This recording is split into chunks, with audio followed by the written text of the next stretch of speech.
अस्सलाम वालेकुम my fellows. Pakistan में 2005 में कश्मीर में आने वाले ज़लज़ले में तकरीबन 87,000 से ऊपर लोग मारे गए थे। अगरचे के अंदाजे के मुताबिक हलाकतों की तादाद तकरीबन 1 लाख से भी बढ़ सकती थी और तकरीबन 13 लाख से ऊपर लोग ज़ख्मी भी हुए और तकरीबन 3.5 मिलियन लोग बेघर भी हो गए थे इस ज़लज़ले के नतीजे में। और इस अर्थक्वेक को लोग हार्प टेक्नोलॉजी के साथ जोड़ने लगे कि इस ज़लज़ला को हार्प टेक्नोलॉजी की मदद से पैदा किया गया। फिर फरवरी 2023 में 7.8 मैग्नीट्यूड का ज़लज़ला तुर्की और शाम के बॉर्डर के साथ भी आया।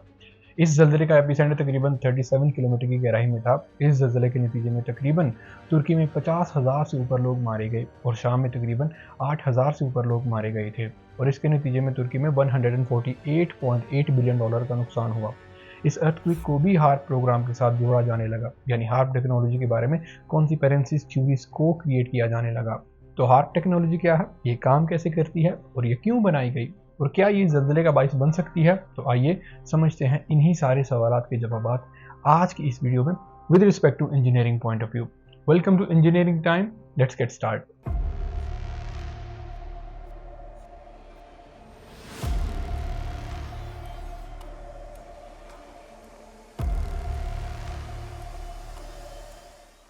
हार्प यानी high frequency active auroral research program है। ये बेसिकली आयोनोस्फेयर की स्टडी के लिए ही इंजीनियर किया गया था। ये आयोनोस्फेयर बेसिकली आयोनाइज्ड पार्ट है अर्थ के अपर एटमॉस्फेयर का, जो तकरीबन 48 किलोमीटर से लेकर 965 किलोमीटर सतह समंदर के लेवल से ऊपर वाक़ है। इस रीजन में ट्रोपोस्फेयर, स्ट्रेटोस्फेयर, मेसोस्फेयर, थर्मोस्फेयर और एक्सोस्फेयर के हिस्से शामिल हैं। हमारी ज़मीन का एटमॉस्फेयर बेसिकली गैसेस की लेयर से मिलकर बना है, जो कि ये गैसेस हमारी ज़मीन और इस जैसे दूसरे फल्की अजसाम को घेरे हुए है। हमारी अर्थ का एटमॉस्फेयर तकरीबन 78% नाइट्रोजन, 21% ऑक्सीजन और 1% और दूसरी गैसों से मिलकर बना है, जबकि ये एटमॉस्फेयर की गैसेस की लेयर्स ने हमारी ज़मीन को ज़मीन की ग्रेविटी की वजह से ढांपा हुआ है। इन एटमॉस्फेयर लेयर्स में सबसे पहले ट्रोपोस्फेयर आती है, जिसकी ऊंचाई 6 से लेकर 20 किलोमीटर तक है। ये लोएस्ट लेयर ऑफ एटमॉस्फेयर है। ये ज़मीन के सरफेस से लेके स्ट्रेटोस्फेयर तक एक्सटेंडेड है। ये ट्रोपोस्फेयर तकरीबन 70% से 80% तक एटमॉस्फेयर का मास रखती है, जबकि इसी लेयर में ही हमारे तमाम ज़मीन में पाए जाने वाले मौसम पाए जाते हैं। इसके बाद बारी आती है स्ट्रेटोस्फेयर की, जो ट्रोपोस्फेयर के टॉप से लेके मेसोस्फेयर के बॉटम तक फैली हुई है और इस लेयर में ही हमारी ज़मीन की ओजोन लेयर शामिल है। इसकी ऊंचाई 15 से लेकर 35 किलोमीटर तक है और एटमॉस्फेयर की ये लेयर ही सूरज से आने वाली अल्ट्रावायलेट रेज को एब्जॉर्ब करती है। और इसके बाद मेसोस्फेयर की बारी आती है, जिसकी ऊंचाई 50 से लेकर 85 किलोमीटर तक है और इस लेयर में ही स्पेस से आने वाले मीटेरॉइड्स ज़्यादातर जलकर ख़त्म हो जाते हैं ज़मीन की सतह तक पहुंचने से पहले। फिर बारी आती है थर्मोस्फेयर की, जो कि 8 से लेकर 690 किलोमीटर एक्सोस्फेयर की बेस तक फैला हुआ है और इसी में ही आयोनोस्फेयर आती है, जो सोलर रेडिएशंस को एटमॉस्फेयर में ही आयोनाइज कर देती है। इसके बाद लास्ट में एक्सोस्फेयर लेयर की बारी आती है, जो 690 से लेकर 10,000 किलोमीटर की ऊंचाई तक फैली हुई है, जहां पर ये अर्थ के मैग्नेटोस्फेयर के साथ इंटरेक्ट करती है। अब ये मैग्नेटोस्फेयर एस्ट्रोनॉमी और प्लैनेटरी साइंस की फील्ड में एक फल्कियाती ऑब्जेक्ट के इर्द गिर्द का रीजन है, जिसमें चार्ज पार्टिकल्स इस ऑब्जेक्ट के मैग्नेटिक फील्ड से इफेक्टेड होते हैं। और इसको प्रैक्टिकल इंपॉर्टेंस इसलिए भी हासिल है कि ये दूसरे फंक्शंस के अलावा ज़मीन पर दूर दराज मकामात तक रेडियो सिग्नल्स के फैलाव को मुतासिर करती है, जबकि ये ग्लोबल पोजिशनिंग सिस्टम यानी जीपीएस को भी इफेक्ट करती है, जो जीपीएस सिग्नल्स इससे ट्रैवल करते हैं। High frequency active auroral research program यानी हार्प एक साइंटिफिक अप्रोच है, जिसका मकसद है आयोनोस्फेयर की प्रॉपर्टीज और बिहेवियर को स्टडी करना। ये आयोनोस्फेयर बाउंड्री बनाता है बिटवीन लोअर अर्थ, जहां पर हम रहते हैं और सांस लेते हैं, और वैक्यूम स्पेस तक। ये प्रोग्राम 1990 में शुरू किया गया, जिसमें यूएस सेनेटर टेड स्टीवंस ने इसके अप्रूवल में मदद की और इसकी कंस्ट्रक्शन 1993 में शुरू हो गई थी। IRI इंस्ट्रूमेंट्स यानी आयोनोस्फेयर रिसर्च इंस्ट्रूमेंट तकरीबन 2007 तक मुकम्मल हो गए थे और ये BAE system advanced technologies company ने लगाए थे और 2008 तक हार्प प्रोग्राम पर तकरीबन $250 मिलियन खर्च हो गए थे।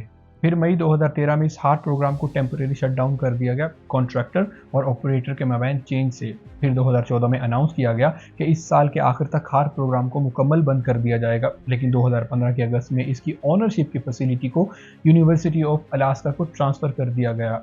हार्प प्रोग्राम में IRI इंस्ट्रूमेंट्स को 180 रेडियो एंटीनास की मदद से 33 एकड़ के इलाके में लगाया गया। ये हार्प प्रोजेक्ट 3.6 मेगावाट इलेक्ट्रिसिटी की पावर से 2.8 से लेकर 10 मेगाहर्ट्ज़ हाई बैंड फ्रीक्वेंसी के सिग्नल्स हैं, जो डायरेक्ट आयोनोस्फेयर में भेजे जाते हैं। ये पल्स या कंटिन्यूस फॉर्म में होते हैं और इन सिग्नल्स का इफेक्ट ऑफ ट्रांसमिशन को एग्जामिन करने के लिए एसोसिएटेड इंस्ट्रूमेंटेशन इस्तेमाल किए जाते हैं, जिनमें VHF यानी वेरी हाई फ्रीक्वेंसी और UH रडार्स यानी अल्ट्रा हाई फ्रीक्वेंसी रडार्स और HF फ्रीक्वेंसी यानी हाई फ्रीक्वेंसी रिसीवर्स और ऑप्टिकल कैमरास का इस्तेमाल किया जाता है। हार्ट टीम के मुताबिक ये एडवांस्ड स्टडी है बेसिक नेचुरल प्रोसेसेस की आयोनोस्फीयर में under natural but stronger influences of solar interaction की। हार्ट प्रोग्राम की ये स्टडी ये भी इनेबल करती है कि कैसे आयोनोस्फीयर रेडियो सिग्नल्स को इफेक्ट करता है और इन स्टडीज से साइंटिस्ट कुछ और इम्प्रोविजनल मेथड्स को डेवलप करते हैं ताकि जिसकी मदद से कम्युनिकेशन और नेविगेशन सिस्टम को मिलिट्री और आम शहरी इस्तेमाल कर सके, जिससे एक्यूरेसी को और एडवांस किया जा सके कि जीपीएस नेविगेशन को सतह जमीन पर और पानी के अंदर रिसर्च एप्लीकेशन के लिए इस्तेमाल किया जा सके। आयोनोस्फीयर में सूरज से आने वाली एक्स रेस और अल्ट्रावायलेट रेस आयोनोस्फीयर में मौजूद मॉलिक्यूल्स एब्जॉर्ब कर लेते हैं, जिसकी वजह से फ्री इलेक्ट्रॉन्स की डेंसिटी यानी मास ओवर वॉल्यूम में तेजी से इजाफा होता है। यानी हार्ट प्रोग्राम आयोनोस्फीयर की तमाम लेयर्स को स्टडी कर सकता है। आयोनोस्फीयर का प्रोफाइल बहुत ज़्यादा हाईली वेरिएबल है, जो कि मिनटों, घंटों, दिनों, मौसमों और सालों के औकात में तब्दील होता रहता है। ये प्रोफाइल ज़मीन के मैग्नेटिक पोल्स के नज़दीक और मज़ीद कम्प्लेक्स हो जाता है, जहाँ पर वर्टिकली अलाइनमेंट और intensity of earth magnetic field physically effect का सबब बन सकती है, जैसा कि अरोरा वगैरह। अरोरा को कॉमनली नॉर्दर्न लाइट या साउदर्न लाइट कहा जाता है। ये ज़्यादातर हाई लैटिट्यूड रेजिम से आसमान पर नेचुरल लाइट नमूदार होती है। अरोरा में ब्रिलियंट लाइट के डायनेमिक पैटर्न्स नजर आते हैं, जो कि पूरे आसमान को ढांपने वाले पर्दे यानी कर्टेन्स, रेज, स्पाइरल्स या मुतहर्रिक टिमटमाहट के तौर पर जाहिर होते हैं। ये अरोरा टर्म गैलीलियो ने 1619 में तैयार की थी फ्रॉम रोमन अरोरा यानी गॉडेस ऑफ द डाउन से। आप ये अरोरल फिनोमेना को देखकर यही कह रहे होंगे कि ये फिजिकली एग्जिस्ट नहीं करता है ना, बल्कि ये फिजिकली एग्जिस्ट करता है। आयोनोस्फीयर को ट्रेडिशनली मेजर करना बहुत मुश्किल है। बलून्स यहाँ पर नहीं पहुँच पाते क्योंकि उनके लिए हवा बहुत पतली है, और सैटेलाइट भी यहाँ पर ऑर्बिट नहीं कर पाते क्योंकि उनके लिए हवा यहाँ पर बहुत ज़्यादा थिक है। लिहाजा यहाँ पर ज़्यादातर किए जाने वाले एक्सपेरिमेंट्स बहुत कम इंफॉर्मेशन देते हैं। इसलिए थर्मोस्फीयर के नज़दीक European incoherent scatter scientific association, जिसको आयोनोस्फीयर हीटर कहा जाता है, वो हार्ट प्रोग्राम में अप्रोच किया जाता है। हार्ट प्रोग्राम में इस्तेमाल होने वाले मेन इंस्ट्रूमेंट्स जिनमें IRI यानी आयोनोस्फीयर रिसर्च इंस्ट्रूमेंट इस्तेमाल होता है। ये high power high frequency radio transmitter होता है जो 180 एंटीनास पर मुश्तमिल है, जो कि 12 × 15 रेक्टेंगुलर यूनिट्स के तौर पे तकरीबन 30 to 40 एकर्स में लगाए होते हैं।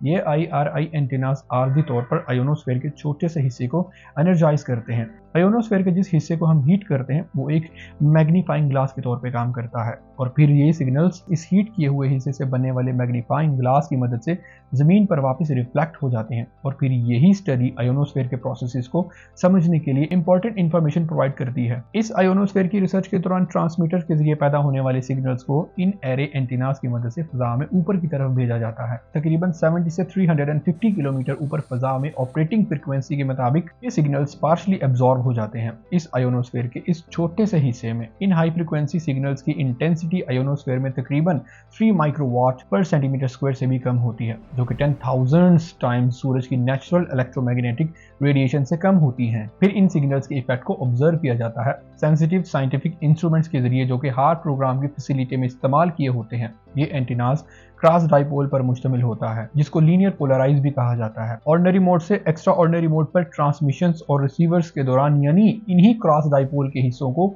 इस तरह अलग अलग डिजाइन किया जाता है कि ये ऑपरेट कर सकें at very low distortion level पर भी। लेकिन फिर भी लॉसेस तो हर जगह ही देखने को मिलते हैं, जैसा कि इसकी वर्किंग में हाई एंटीनास लॉसेस और लेस एंटीनास एफिशिएंट पैटर्न्स वगैरह। अब ये IRI ट्रांसमिट कर सकता है सिग्नल्स को 2.7 से लेके 10 मेगाहर्ट्ज की फ्रीक्वेंसी रेंज में, जो कि AM रेडियो ब्रॉडकास्ट बैंड से भी ऊपर है। अब यहाँ पर AM रेडियो का मतलब है एम्पलीट्यूड मॉड्यूलेशन, जबकि आपने कभी ना कभी FM रेडियो पर कोई ना कोई प्रोग्राम तो सुना ही होगा, यानी आपको FM रेडियो का तो पता ही होगा। अब यहाँ पर FM का मतलब है फ्रीक्वेंसी मॉड्यूलेशन।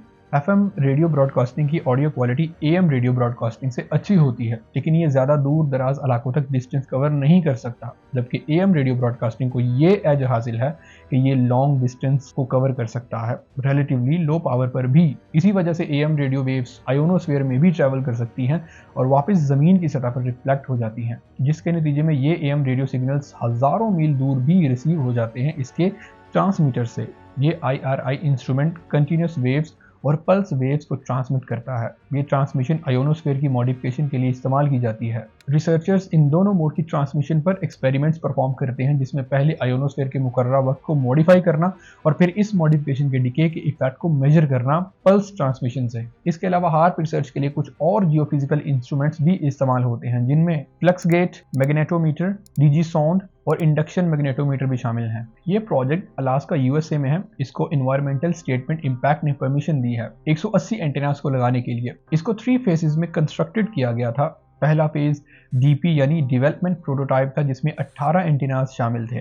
दूसरा फेज एफडीपी यानी फील्ड डेवलपमेंट प्रोटोटाइप था, जिसमें 48 एंटेनास शामिल थे। तीसरा फेज FIRO यानी फाइनल आयोनोस्फीयर रिसर्च इंस्ट्रूमेंट है, जिसमें 180 एंटेनास शामिल थे। अगर इस हार्प प्रोग्राम का खुलासा किया जाए तो सिर्फ इसको आयोनोस्फीयर को हाई फ्रीक्वेंसी पर हीटेड किया जाता है कुछ हाई फ्रीक्वेंसी इंस्ट्रूमेंट की मदद से, to study the behaviour of ionosphere, ताकि जीपीएस नेविगेशन सिस्टम की मजीद एक्यूरेसी और सिग्नल्स की ट्रांसमिशन को मजीद इंप्रूव किया जा सके।